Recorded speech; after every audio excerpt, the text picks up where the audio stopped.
Avval xabar qilganimizdek, davlatimiz rahbari tomonidan qabul qilingan qarorlar ijrosini nazorat qilish, shuningdek hududlarda amalga oshirilayotgan ishlar va mavjud muammolarni o'rganish maqsadida Oliy Majlis Senati raisi Tanzila Norboyeva boshchiligidagi senatorlar guruhi viloyatimizda bo'lib, o'rganishlar doirasida yig'ilishlar o'tkazilmoqda.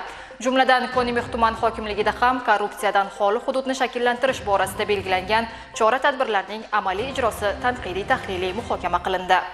2025-yil 4-iyun kuni Oliy Majlis Senati raisi Tanzila Norboyeva boshchiligida Konimix tumanida o'tkazilgan yig'ilishda hududni korrupsiyadan xoli hududga aylantirish, mavjud muammolarni aniqlash va ularni bartaraf etish yuzasidan qator vazifalar belgilab berilgan edi. Navbatdagi yig'ilishda ana shu vazifalarning ijrosi atroflicha tahlil qilindi. Unda hududiy mas'ullar hamda mutasaddi tashkilot vakillarining hisoboti tinglandi. Muhokamalar davomida korrupsiyaning oldini olish, davlat va jamiyat boshqaruvi ochiqlik va shaffoflikni ta'minlash, shuningdek, fuqarolar murojaatlari bilan ishlash samaradorligini oshirish masalalariga alohida e'tibor qaratildi.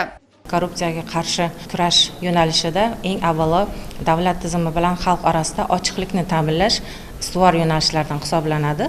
Ushbu chora-tadbirlarga asosan Konimix tumanida davlat tizimida ochiqlikni shakllantirish va davlat xizmatchilarining korrupsiyaga qarshi kayfiyatini shakllantirish, ularda ochiqlik tamoyillarini oshirish maqsadida o'qishlar tashkil qilindi. Bu o'qishlarda tuman hokimligi o'rinbosarlari, korxona tashkilot rahbarlari ushbu o'qishda o'zlarining korrupsiyaga qarshi bilimlarini oshirishdi, halollik tamoyillari bo'yicha o'zlarining bilimlarini sinovdan o'tkazdi.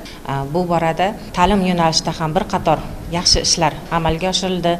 Ya'ni o'sha ta'lim yo'nalishida ochiqlikni ta'minlash, tibbiyot tizimida ham bu ishlar amalga oshirildi.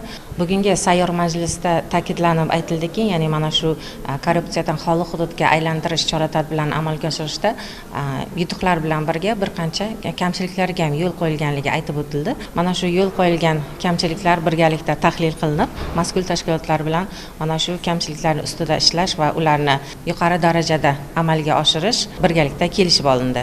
Shuningdek, avvalgi yig'ilishda belgilangan yo'l xaritasi doirasida amalga oshirilgan chora-tadbirlarning amaliy natijalari ham tahlil qilindi. Ijro jarayonida yo'l qo'yilgan kamchiliklarni bartaraf etish yuzasidan mas'ullarga tegishli topshiriq va ko'rsatmalar berildi. Berilgan vazifalarning o'z vaqtida va sifatli bajarilishi ustidan qat'iy nazorat o'rnatilishi ta'kidlandi.